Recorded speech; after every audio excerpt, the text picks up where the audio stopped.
ತೋರಿಸ್ತೈತಿ. ನೀವು ಯಾರಿಗೆ ಬೇಕಲ್ಲ ಅಲ್ಲಿ ಬಾಜು ಬಂದು ನೀಲಿ ಬಟನ್ ಐತಿ.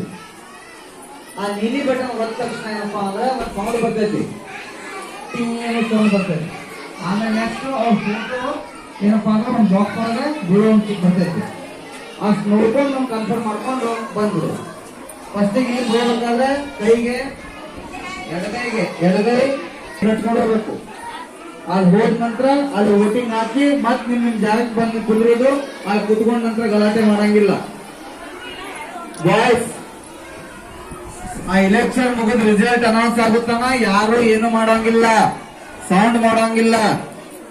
ಇವತ್ತ ಸಂಗಮೇಶ್ವರ ಕನ್ನಡ ಹಿರಿಯ ಪ್ರಾಥಮಿಕ ಶಾಲೆಯ 2024-25ನೇ ಸಾಲಿನ ಏನಪ್ಪಾ ಅಂದ್ರೆ ಶಾಲಾ ಸಂಸತ್ತು ರಚನೆ ಆಗ್ಲಿಕ್ಕೆ ಹೊಂಟೈತಿ. ಶಾಲಾ ಸಂಸತ್ತು ರಚನೆ ಆಗ್ಲಿಕ್ಕೆ ಹೊಂಟೈತಿ. ಅದಕ್ಕೆ ಕಮ್ಮಿ ಓಟ್ ಬಿದ್ದವರಿಗೆ ಉಪಮುಖ್ಯಮಂತ್ರಿ, ಹಿಂಗೆ ಕೆಲವೊಂದು ಸ್ಥಾನಗಳು ಅದಾವ, ಕೊಡ್ತಾ ಹೋಗ್ತೀವಿ. ನೀವು ಅಲ್ಲಿ ಕುತ್ಕೊಂಡು ಕಾರವಾರ ಮಾಡಿದ್ರೆ ಯಾಕಂದ್ರೆ ಬಾಜು ಕ್ಲಾಸ್ ನಡೀತಿರ್ತಾವ.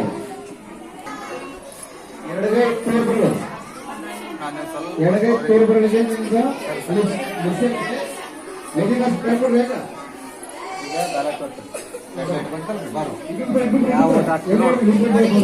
ಸ್ವಲ್ಪ ಸರಿಯಾಗಿ ನೋಡೋದನ್ನ ನೀವು ಹೋಟೆಲ್ ಕೆಲಸ ಮಾಡ್ಕೊಂಡು ಇದೇ ತರ ವೋಟಿಂಗ್ ಇಷ್ಟ ನಿಮ್ಗೆ ಇಷ್ಟ ಬಿಟ್ಟು ಹಾಕ್ಬಿಡು. 6ನೇ ಕ್ಲಾಸ್ನಲ್ಲಿ 7ನೇ ಕ್ಲಾಸ್ ವ್ಯಕ್ತಿ ನಿಮ್ಗೆ ಒಳ್ಳೆ ಕೆಲಸ ಯಾವುದೇ ಕಾಲದಲ್ಲಿ 6ನೇ ಕ್ಲಾಸ್ 7ನೇ ಕ್ಲಾಸ್ ಅವ್ರಿಗೆ ಆಗ್ಬಿಟ್ಟು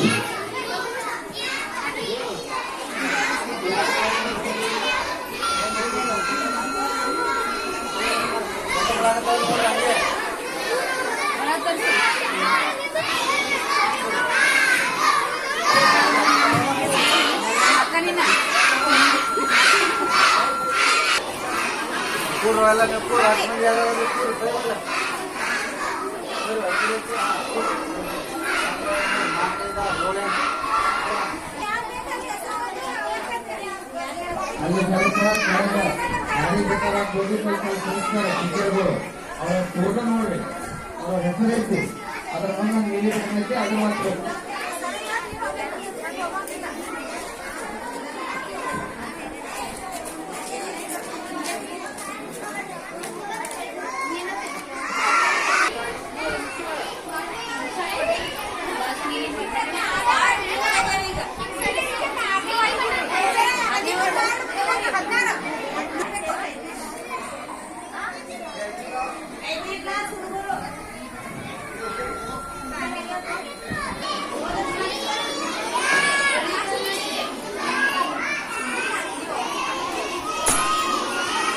ಹಿಂಗೆ ಅದ ಮುಖ ವೋಟಿಂಗ್ ಮಷಿನ್ ಯಾರು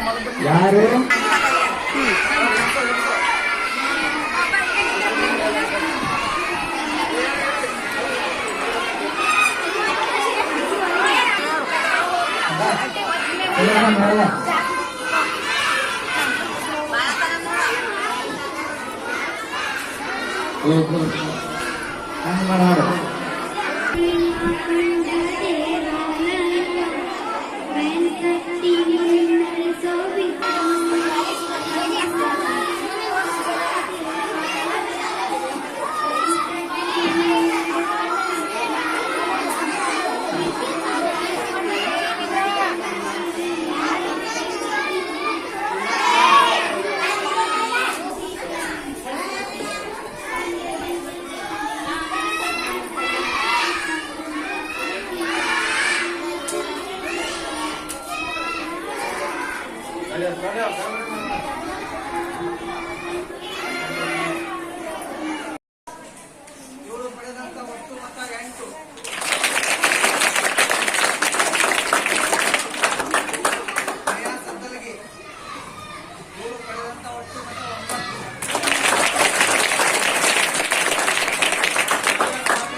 ಅಂತ ಹೇಳಿನಿ.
ಈತನಿಗೆ ಕ್ರೀಡಾ ಮಂತ್ರಿಯಾಗಿ ಆತನ ಹುದ್ದೆಯನ್ನು ವಹಿಸಿಕೊಡಲಾಗಿದೆ.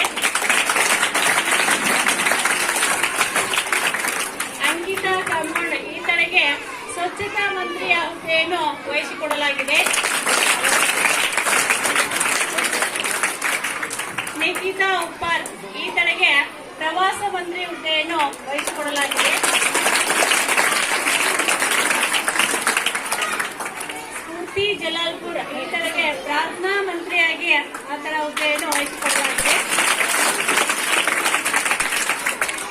ರೀತು ನೆಗಡೆ ಈತನಿಗೆ ಸಾಂಸ್ಕೃತಿಕ ಮಂತ್ರಿಯ ಹುದ್ದೆಯನ್ನು ವಹಿಸಿಕೊಡಲಾಗಿದೆ. ಕೇವಲಿ ಪಂಡಿತ್ ಈತನಿಗೆ ಉಪಮುಖ್ಯಮಂತ್ರಿಯ ಹುದ್ದೆಯನ್ನು ವಹಿಸಿಕೊಡಲಾಗಿದೆ.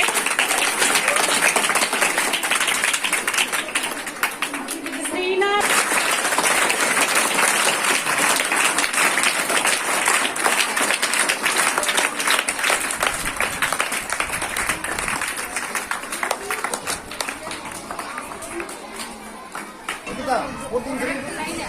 Yes.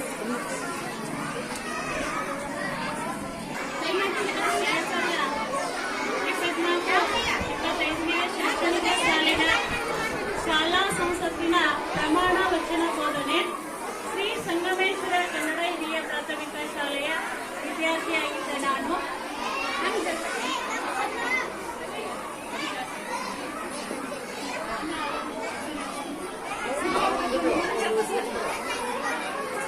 ಶ್ರೀ ಸಂಗಮೇಶ್ವರ ಕನ್ನಡ ಹಿರಿಯ ಪ್ರಾಥಮಿಕ ಶಾಲೆಯ ವಿದ್ಯಾರ್ಥಿಯಾಗಿದ್ದ ನಾನು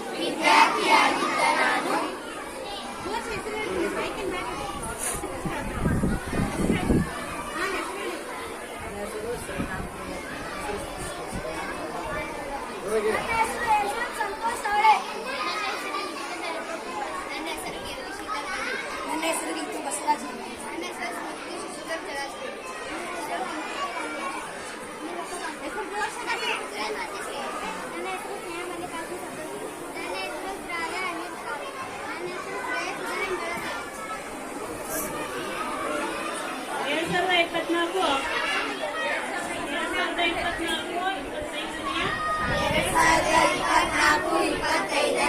ಶೈಕ್ಷಣಿಕ ಸಾಲಿನ